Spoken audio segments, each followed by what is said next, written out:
Assalamualaikum warahmatullahi wabarakatuh. Saya Muhammad Noval, NRP 193010134. Saya di sini akan membahas mengenai Undang-Undang Dasar Sementara. Undang-undang adalah peraturan perundang-undangan yang dibentuk oleh DPR atau Dewan Perwakilan Rakyat dengan persetujuan bersama Presiden. Undang-undang memiliki kedudukan sebagai aturan main bagi rakyat untuk konsolidasi.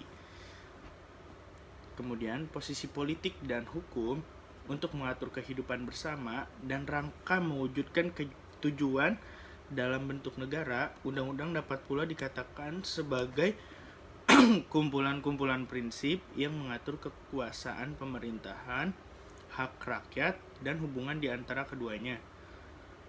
Undang-Undang Dasar Sementara adalah konstitusi yang berlaku di negara Republik Indonesia sejak 17 Agustus 1950 hingga dikeluarkannya dekret presiden yaitu pada 5 Juli 1959. Jadi Undang-Undang Dasar Sementara itu cuma 10 tahun, 9 tahun kalau salah. Ya.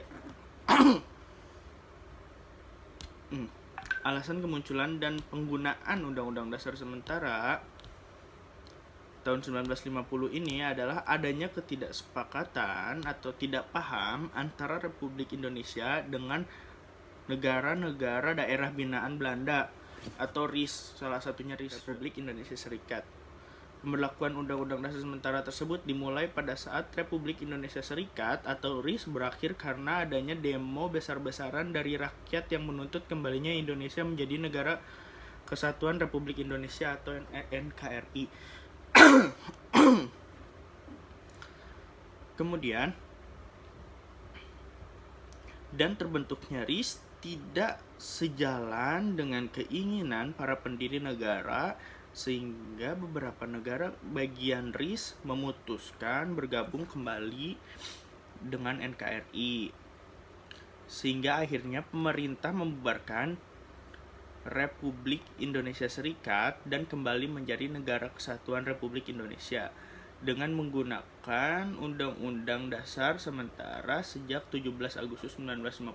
Jadi pada saat itu untuk menyatukan kembali NKRI Negara Kesatuan Republik Indonesia saat tanggal 17 Agustus 1950 dibentuklah Undang-Undang Dasar Sementara yang berdasarkan atas negara-negara Republik Indonesia Serikat tersebut. Undang-Undang Dasar Sementara 1950 ditetapkan berdasarkan Undang-Undang Nomor 7 Tahun 1950 tentang perubahan konstitusi sementara Republik Indonesia Indonesia Serikat atau RIS menjadi Undang-Undang Dasar Sementara Republik Indonesia. Dalam sidang pertama babak ketiga rapat ke-71 DPR RIS Republik Indonesia Serikat tanggal 14 Agustus 1950 di Jakarta, pada tanggal 15 Agustus 1950 UUD ini ditandatangani. Undang-Undang Dasar Sementara ini ditandatangani Presiden dan Menteri Kehakiman Republik Indonesia dan diundangkan sebagai Undang-Undang Dasar Republik Indonesia. Konstitusi ini dinamakan sementara. Karena itu pada saat 15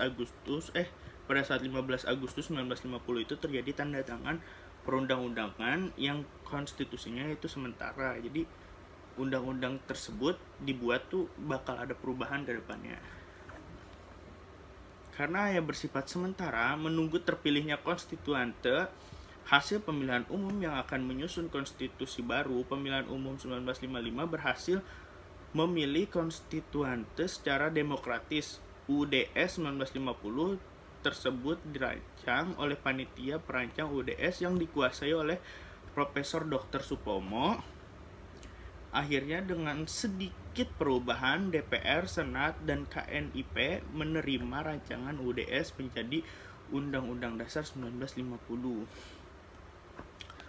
Pasal 44 Konstitusi RIS menyebutkan bahwa penggabungan ataupun perubahan sesuatu daerah bagian tuh RIS dulu hanya boleh dilakukan berdasarkan aturan-aturan yang ditetapkan dengan UU Federal. atau undang-undang federal dengan menjunjung asas kehendak rakyat yang dinyatakan dengan bebas dengan persetujuan dari daerah bagian yang bersangkutan. Namun, karena keinginan rakyat untuk menggabungkan daerah-daerah bagian sangat keras dan tidak sabar menunggu adanya undang-undang federal yang mengatur tentang penggabungan daerah-daerah bagian, sehingga penggabungan hanya dilakukan dengan undang-undang darurat, yaitu undang-undang dasar sementara. Pembentukan negara kesatuan dilakukan dengan jalan konstitusional dengan melaksanakan perubahan konstitusi Republik Indonesia Serikat melalui pasal 190 Konstitusi Republik Indonesia Serikat atau KRIS yang berisi perubahan konstitusi itu terjadi dengan undang-undang federal yang disetujui oleh DPR dan Senat. Yang kedua, baik DPR maupun Senat harus berforum istimewa, yaitu dihadiri 2/3 dari jumlah anggota, dan undang-undang perubahan itu harus diterima oleh kelebihan istimewa pula, yaitu 2/3 lagi dari jumlah anggota yang hadir. Kemudian pasal 1 dan pasal 2 Undang-Undang Federal nomor 7 tahun 1950 yaitu berisi mengubah bentuk susunan negara serikat menjadi bentuk negara kesatuan. Kemudian alinea 4 Mukadimah UUDS 1950 yang berbunyi, maka demi ini kami menyusun kemerdekaan kami itu dalam suatu piagam negara yang berbentuk Republik Kesatuan. Kemudian berdasarkan pasal 51 Undang-Undang Dasar Sementara, Presiden menunjuk seseorang atau beberapa orang membentuk kabinet. Setelah itu sesuai dengan anjuran pembentuk kabinet, Presiden mengangkat seorang menjadi menteri yang bertanggung jawab atas seluruh kebijaksanaan pemerintah.